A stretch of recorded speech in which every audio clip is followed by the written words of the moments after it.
Hello out there, this is Wakeangel2K1 coming at you with the Transformers Siege War for Cybertron Trilogy Greenlight. Yes, I was always hoping that they would make a Greenlight and Lancer figure so that we could complete the G1 female Autobots combiner team, and we are one step closer. And yes, I have seen pictures of the upcoming Lancer figure, meaning the team will finally be completed, although Lancer's not out yet. So yeah, the Siege box is nice as always, and this is kind of a bonus because in addition to having the figure itself, it also comes with Dazzle Strike, who is a weapon master, a battle master. That's what we are. Yes, a battle master, as well as some effects parts. Now, I got this from a guy on eBay because this is an Amazon exclusive, but not only is it an Amazon exclusive, but only people with a Prime membership can even buy it off of Amazon. So that means not only did they lock this behind exclusivity, they locked it behind membership. You have to have an Amazon Prime membership to have the privilege of completing your G1 Autobot Fembot collection, which is complete and utter bull. So rather than give my money to a giant corporation so that I can have the privilege of buying their exclusive merchandise for a month for an annual membership fee, I just decided to give an extra $8 to a dude on eBay one time so that he could buy it for me. Because it did arrive in Amazon Prime shipping boxes, so obviously the guy on eBay just ordered one off of Amazon and had it sent to me. Which I'm fine with, because that's one membership fee that Amazon's not getting. Yeah, like, you know, I really don't like being forced into things. Like, you know, when people will spite themselves just so that they don't have to go along with what they've been told to do. And yeah, this is a case of me doing that. Alright, real quick, I want to address some mold changes that they did, and it's beyond the obvious new head. Take a look at the back of the box. Well, let's zoom up. Alright, take a look right here. You see how in this picture it suggests that she still has the same design of the forearm as previous molds of this figure, such as Moonlight here having the hole in there and the articulated wrist for the transformation. Well, if we take a zoom in on the actual toy, we see that her forearms are actually a quite different design.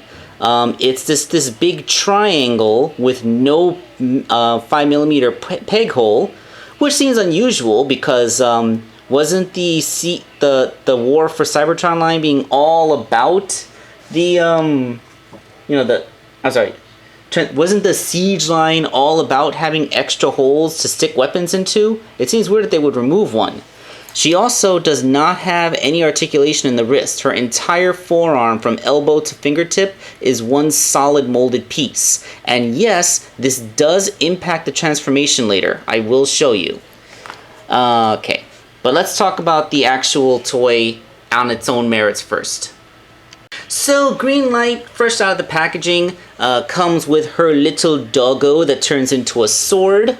The traditional, this is the Titan's Return version of the Combiner Wars hand, which can only become a hand and not a foot.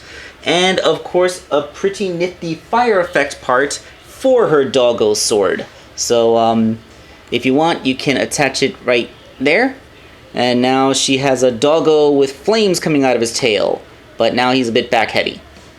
But yeah, we're going to put the doggo in the hand to the side for a bit and just talk about the Greenlight figure herself first.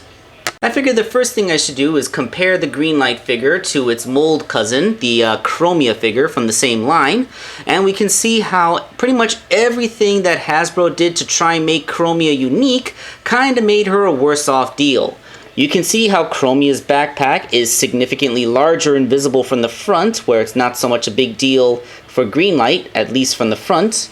Although even from profile, Chromia's backpack still seems a little bit larger and unwieldy, except for this green part, but as I mentioned before in previous reviews of this mold, you can always fold it down and pretend that it's a skirt. So, you know, at least her kibble has places to go and ways that it can be put out of the way, while Chromia's is just kind of a gigantic eyesore back there. And you can also see that Greenlight is almost a head taller than Chromia. This is thanks to the way that they remolded her legs, being of course done in such a way that that she no longer has a double jointed knee, and this stupid rotating pod gets in the way of the articulation anyway. Like, I really don't understand how they could have... And oh yes, we still have the stripper gimmick. I really don't understand how they could have messed up a remold this badly. I'm genuinely gobsmacked. I'm like, I can't believe that Chromia was such a botched remold. Look at that. She's even knocking over her sister now because she's jealous. Alright, so like I said, this is a relatively unmodified version of the mold from the Titan's Return line. So she has much more range in her legs without flinging her panties off. A wondrous single, then double jointed knee. The ankle... it moves way forward for the transformation, not so much back. This is the only thing the Chromia figure did better. It has slightly better foot articulation than this, but I don't think that that better foot is worth everything that we lost in the leg. And the fact that this thing can't be rotated around is also not that big a deal, considering it also doesn't clash with the thigh and prevent the knee from bending. Also, her waist swivel still functions without flinging her panties off first, and she has ball-jointed shoulders, which have every bit as much, if not slightly more range than the pin disc shoulders that the Chromia version of the mold has, a ball-jointed elbow, and like I said before, no wrist articulation whatsoever for some reason. Her head is on a ball, and at the base of her neck there's a hinge, so... there is plenty of room for expressive tilt, which I just realized is barely coming up on camera. So yeah. And she does have a very nice face. Let's see if I can zoom in on it even closer. Whoop whoop, too much. There we go. Yep. And just to show quick comparison, here is... there's Moonracer.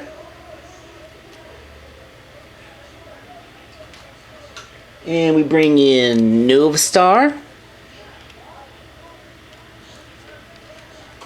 And last, and certainly the least of all, Chromia. So, you know, at the very least, all four of them, and soon to be the fifth one.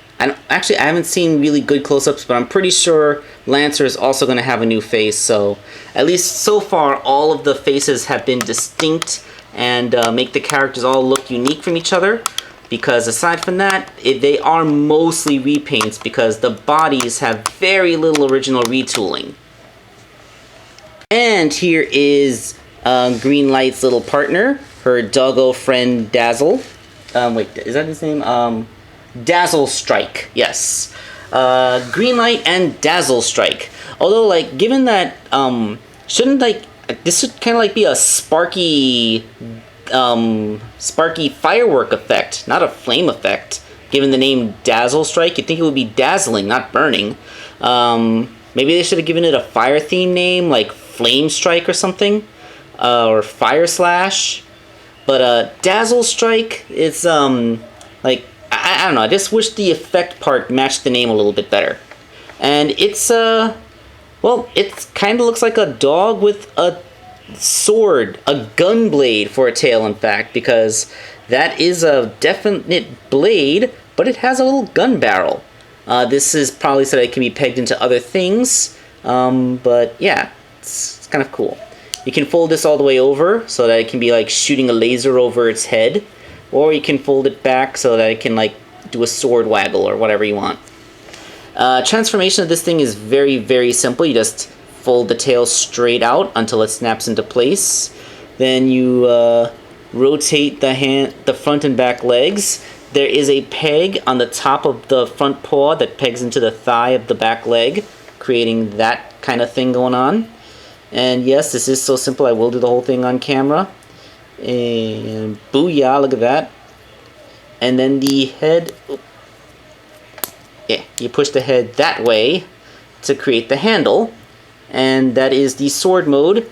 And then for effect, you put the flame on, and then you got like a good whoosh, like whoosh, whoosh. Now it's kind of awesome. Greenlight does look pretty awesome wielding her sword doggo with the flame effects coming out the back. Although it makes me kind of wish that since they went ahead and remolded the forearm anyway, they should have done something to like give her a wrist swivel. Because when you have a character that wields a sword as a weapon, wrist swivels are really helpful. Because like now that her like the only thing she has is her bicep swivel, and that is going to limit some of the poses that she can be put in. Although at the very least, there does seem to be just enough friction. As soon as I said that, there is enough friction in her ball joints to hold the sword up, as long as you aren't swinging it around too much. And the figure is well balanced enough that it can stand, even though it is holding such a large weapon. So there's that at least.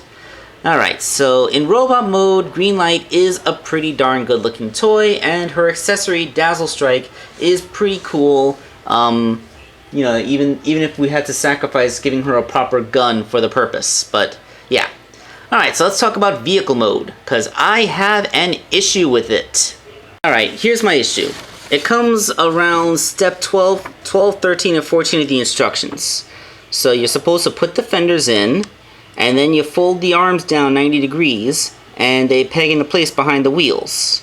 That's what the instructions say, but I don't think, like, if you look, they actually do take into account in the drawing that this is what the new forearm pieces look like, but I don't think they factored in how they actually work. Because let's take a look at the toy now that I have it in that step. Take a look back here. There is no way that these can fold the same way that the other versions of this mold can, because it's way too big. See, look, if you try to fold it down, that point impacts there, and it can't go any lower. If you try to force it, even if you did fold it all the way down like it says so in the instructions, look at that. The fingers actually come down lower than the wheel does. You would be scraping the figure's hands along the ground. And besides, this doesn't even really look like it aligns properly. I mean, I guess on a technical level, but it's visible from the side. There's no actual, yeah, no, like everything is wrong. The wheel is scraping the hand, the fingers are scraping the ground. Like, if you have everything lined up absolutely, precisely, perfectly, then it's a hair's breadth above the surface. Like, I don't even think I could slip a sheet of paper between her finger and the ground level. Nope, I can't. A sheet of paper does not fit in that gap. If you actually did transform the arm this way, then you would destroy the paint on her fingertips. And look there. Some of the paint already scraped off there. This plastic actually doesn't hold on to its paint all that good. So no, like, these forearms are completely bad for how the instructions want the figure to be transformed. I found that I was able to mitigate this by instead putting them above the figure like this, taking advantage of the bicep swivel. You can give the figure's robot mode something of a little bit of a spoiler instead. Although it's a weird looking spoiler with her hands just kind of hanging out like that.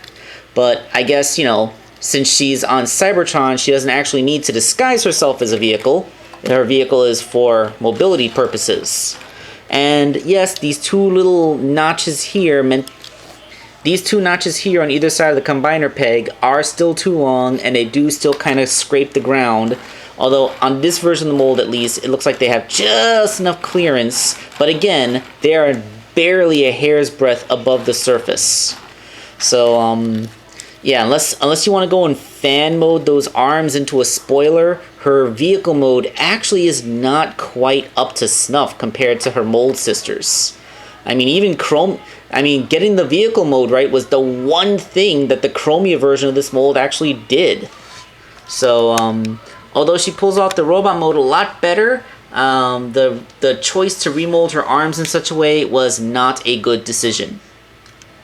So now that we have great, get out of there, Chromia.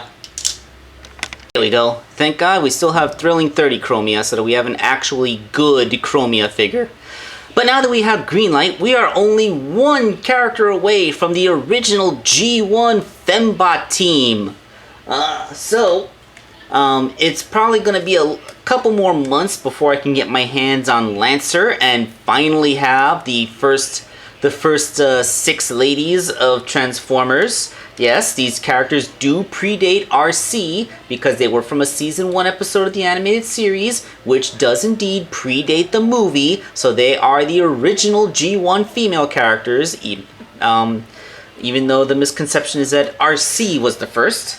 But, of course, we need to know, how will they look in the combiner form?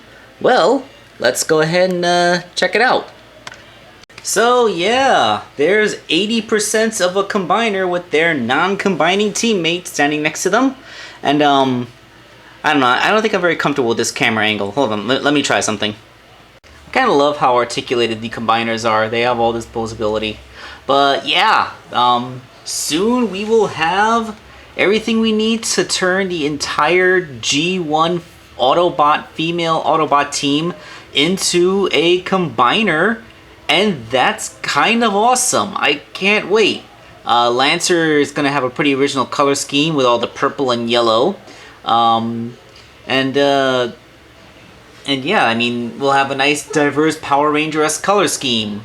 Which, although, if you look at it now, you kind of have a half and half split. I mean, you have the mostly red Elita 1, the mostly red Nova Star, and the mostly green Greenlight, and I guess teal's kind of a bluish green, but it can still be fudged into a shade of green. So you got green, green, red, red. So the purple yellow one is actually going to throw off the balance a bit.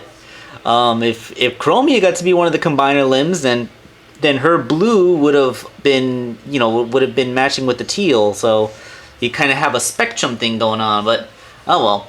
Anyway, I actually like the idea of the combiners not all being a unified color scheme, because that can look a little bit boring. You make it look like just one giant robot. This way, it's a true gestalt, like a Megazord, something that's clearly made out of a bunch of smaller units. So that's going to be fun.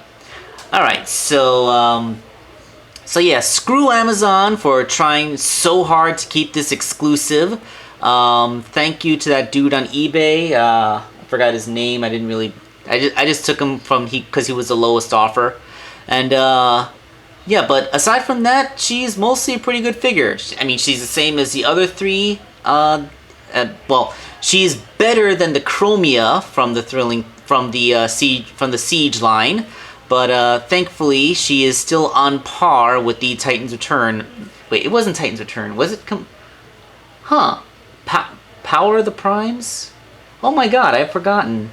I think that's a Power of the Primes mold. Yeah, it went. Yeah, Power of the Primes. I want to say Power of the Primes. Yes. So yeah, Power of the Primes. It's a relatively unmodified version of the Power of the Primes mold, and that's good. Yeah, Titan's Return was the Headmaster one. I don't know why I've been saying that this whole time. Yes. All right.